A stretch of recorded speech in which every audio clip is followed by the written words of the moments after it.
Going to have a look at our Nature Scrapbook that we started a while ago and see what else has happened since the last time. So if you remember, we talked about collecting some interesting things when you go out for your walks. So I collected this nice green leaf here, and I've used some words to describe it, and I've annotated it as well. I've also put the date in.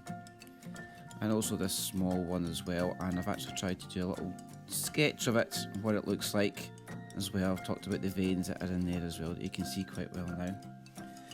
And I've got this one over here, which is, I think, is a holly leaf, although I'm not entirely sure. And now that it has got a little bit drier as well, you can see the jaggy sharp bits, prickly bits, jaggy bits. I've put possibly had red berries on it as well. And I've put in there that holly is associated with winter and Christmas time. I'll show you some of the other bits as well. We've got this nice purple flower and bits separated off it, but I've put it all on the same page from the same plant. And I've a little sketch here as well of what I think that this flower here looks like.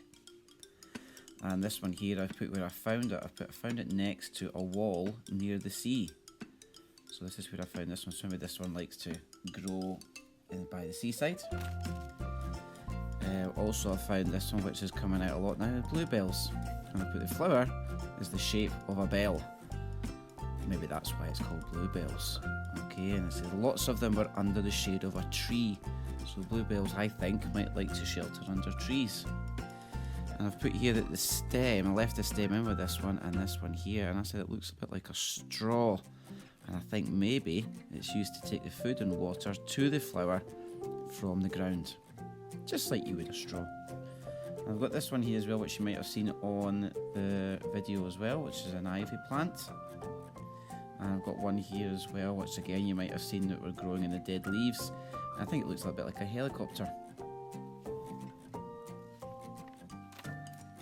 Here are ones as well that I've not put in yet. So I found this a feather.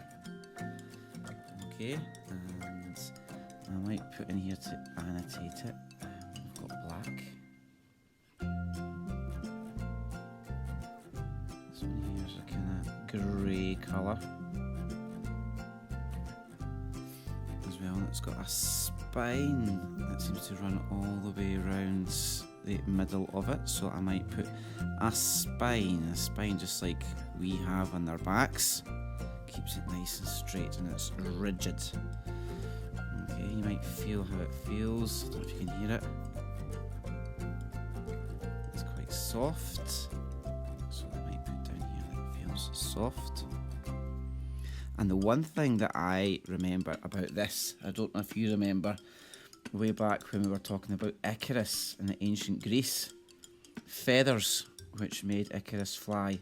So that's what that reminds me of. So I might put in here Icarus, because it reminds me of Icarus and how he flew too close to the sun and the wax on the feathers melted and they fell down to the sea. Finally, I've got some other flowers here as well, which have now gotten dry. And I might put in here a wee word to describe them. So it's red. Well, it's a bit of a darker red. A good way to describe perhaps dark red is crimson. Crimson is like a dark red, and that's how I would describe it. You can go on and describe more of it, how it looks, perhaps it might smell, what day you found it, where you found it as well. But make sure you keep up to date with your Nature Scrapbook.